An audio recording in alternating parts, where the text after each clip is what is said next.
Alice's Adventures in Wonderland by Lewis Carroll. Chapter XII, Alice's Evidence.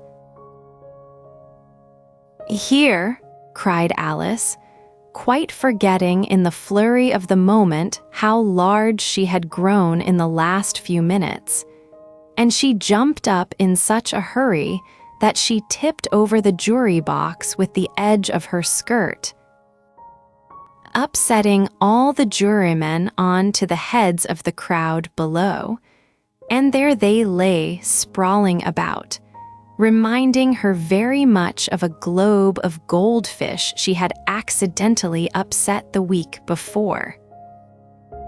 "Oh, I beg your pardon," she exclaimed in a tone of great dismay, and began picking them up again as quickly as she could, for the accident of the goldfish kept running in her head. And she had a vague sort of idea that they must be collected at once and put back into the jury box, or they would die. "The trial cannot proceed," said the king in a very grave voice, "until all the jurymen are back in their proper places. All," he repeated with great emphasis, looking hard at Alice as he said so.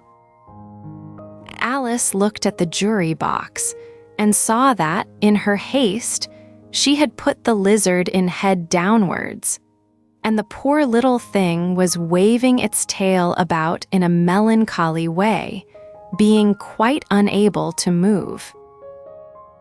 She soon got it out again and put it right. "Not that it signifies much," she said to herself. "I should think it would be quite as much use in the trial one way up as the other." As soon as the jury had a little recovered from the shock of being upset, and their slates and pencils had been found and handed back to them, they set to work very diligently to write out a history of the accident, all except the lizard, who seemed too much overcome to do anything but sit with its mouth open, gazing up into the roof of the court. "What do you know about this business?" the king said to Alice. "Goldfish. Small golden or orange-red freshwater fishes of Eurasia used as pond or aquarium fishes." "Nothing whatever," persisted the king. "That's very important," the king said, turning to the jury. They were just beginning to write this down on their slates when the White Rabbit interrupted. "Unimportant, Your Majesty means, of course," he said in a very respectful tone, but frowning and making faces at him as he spoke. "Unimportant, of course, I meant," the king hastily said, and went on to himself in an undertone, "important, unimportant, unimportant, important," as if he were trying which word sounded best. Some of the jury wrote it down important, and some unimportant. Alice could see this, as she was near enough to look over their slates, but it doesn't matter a bit, she thought to herself. At this moment, the king, who had been for some time busily writing in his notebook, cackled out silence, and read out from his book Rule 42. "Cackled, the sound made by a hen after laying an egg." "All persons more than a mile high to leave the court." Everybody looked at Alice. "I'm not a mile high," said Alice. "You are," said the king. "Nearly 2 miles high," added the queen. "Well, I shan't go, at any rate," said Alice. "Besides, that's not a regular rule. You invented it just now." "It's the oldest rule in the book," said the king. "Then it ought to be number 1, said Alice. Shan, a branch of the Thai languages. The king turned pale and shut his notebook hastily. "Consider your verdict," he said to the jury in a low, trembling voice. "There's more evidence to come yet, please your majesty," said the White Rabbit, jumping up in a great hurry. "This paper has just been picked up." "What's in it?" said the Queen. "I haven't opened it yet," said the White Rabbit, "but it seems to be a letter written by the prisoner to somebody." "It must have been that," said the king. "Unless it was written to nobody, which isn't usual, you know." "Who is it directed to?" said one of the jurymen. "It isn't directed at all," said the White Rabbit. "In fact, there's nothing written on the outside." He unfolded the paper as he spoke and added, "It isn't a letter, after all. It's a set of verses." "Are they in the prisoner's handwriting?"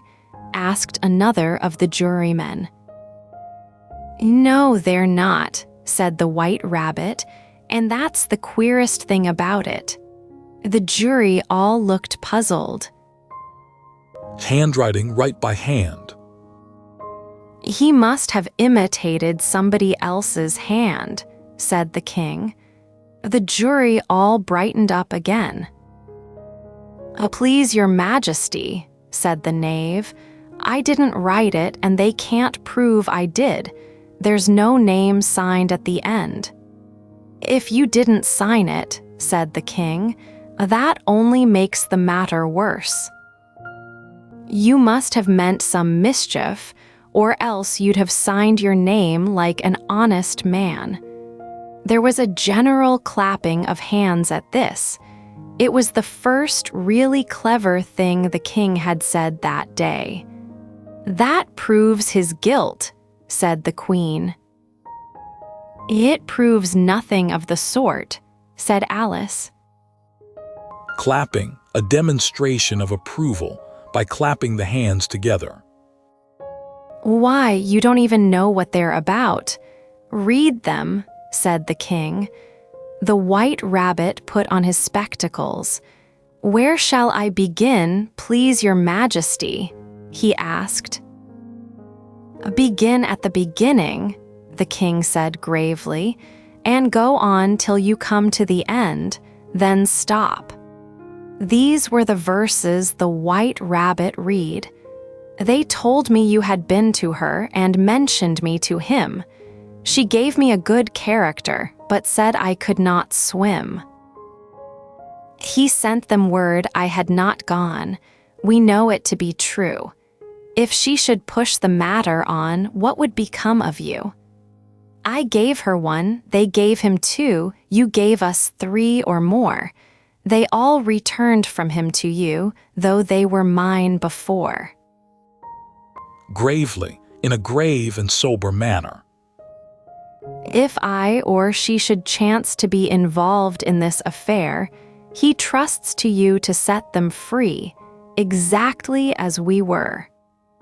My notion was that you had been, before she had this fit, an obstacle that came between him and ourselves and it. Don't let him know she liked them best, for this must ever be a secret, kept from all the rest, between yourself and me. That's the most important piece of evidence we've heard yet," said the king, rubbing his hands. "So now let the jury. If any one of them can explain it," said Alice. She had grown so large in the last few minutes that she wasn't a bit afraid of interrupting him. "I'll give him 6 pence. I don't believe there's an atom of meaning in it." The jury all wrote down on their slates, "She doesn't believe there's an atom of meaning in it," but none of them attempted to explain the paper. "As if there's no meaning in it," said the king. "That saves a world of trouble, you know, as we needn't try to find any."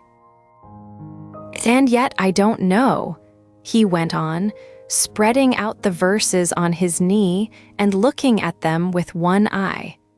"I seem to see some meaning in them after all." Slate's a writing tablet made of slate. "I said I could not swim. You can't swim, can you?" he added, turning to the knave. The knave shook his head sadly. "Do I look like it?" he said, which he certainly did not, being made entirely of cardboard. "All right so far," said the king, and he went on muttering over the verses to himself. "We know it to be true. That's the jury, of course. I gave her one. They gave him two. Why, that must be what he did with the tarts, you know. But it goes on, they all returned from him to you," said Alice. "Why, there they are," said the king triumphantly, pointing to the tarts on the table. Cardboard, a stiff, moderately thick paper. "Nothing can be clearer than that. Then again, before she had this fit— You never had fits, my dear, I think," he said to the queen. "Never," said the queen furiously, throwing an inkstand at the lizard as she spoke. The unfortunate little Bill had left off writing on his slate with one finger, as he found it made no mark. But he now hastily began again, using the ink that was trickling down his face, as long as it lasted. "And then the words don't fit you," said the king, looking round the court with a smile. There was a dead silence. Inkstand, a small well holding writing ink into which a pen can be dipped. "It's a pun," the king added in an offended tone, and everybody laughed. "Let the jury consider their verdict," the king said, for about the 20th time that day. "No, no," said the queen. "Sentence first, verdict afterwards." "Stuff and nonsense," said Alice loudly. "The idea of having the sentence first." "Hold your tongue," said the queen, turning purple. "Off with her head," the queen shouted at the top of her voice. "Who cares for you?" said Alice. She had grown to her full size by this time. Offended, cause to feel resentment or indignation. "You're nothing but a pack of cards." At this, the whole pack rose up into the air and came flying down upon her. She gave a little scream, half of fright and half of anger, and tried to beat them off, and found herself lying on the bank with her head in the lap of her sister, who was gently brushing away some dead leaves that had fluttered down from the trees upon her face. "Wake up, Alice dear," said her sister. "Why, what a long sleep you've had." "Oh, I've had such a curious dream," said Alice, and she told her sister as well as she could remember them. All these strange adventures of hers that you have just been reading about. And when she had finished, her sister kissed her and said, "It was a curious dream, dear, certainly. But now run in to your tea. It's getting late." So Alice got up and ran off, thinking while she ran, as well she might, what a wonderful dream it had been. The long grass rustled at her feet as the white rabbit hurried by. The frightened mouse splashed his way through the neighboring pool. She could hear the rattle of the teacups as the March Hare and his friends shared their never-ending meal.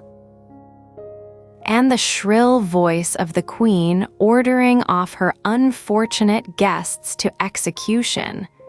Once more the pig baby was sneezing on the Duchess's knee, while plates and dishes crashed around it. Once more the shriek of the griffin, the squeaking of the lizard's slate pencil, and the choking of the suppressed guinea pigs filled the air, mixed up with the distant sobs of the miserable mock turtle. So she sat on, with closed eyes, and half believed herself in Wonderland, though she knew she had but to open them again, and all would change to dull reality. The grass would be only rustling in the wind, and the pool rippling to the waving of the reeds. The rattling teacups would change to tinkling sheep bells, and the queen's shrill cries to the voice of the shepherd boy, and the sneeze of the baby, the shriek of the griffin, and all the other queer noises would change, she knew, to the confused clamor of the busy farmyard, while the lowing of the cattle in the distance would take the place of the mock turtle's heavy sobs. Lastly, she pictured to herself how this same little sister of hers would, in the aftertime, be herself a grown woman, and how she would keep, through all her riper years, the simple and loving heart of her childhood, and how she would gather about her other little children, and make their eyes bright and eager with many a strange tale, perhaps even with the dream of Wonderland of long ago, and how she would feel with all their simple sorrows, and find a pleasure in all their simple joys, remembering her own child life and the happy summer days. Riper, fully developed or matured, and ready to be eaten or used. Tonight's words: goldfish cackled Shan handwriting. A clapping gravely, slates cardboard. Inkstand offended riper. Read Alice's Adventures in Wonderland, every word explained at Verbault.com. Good night.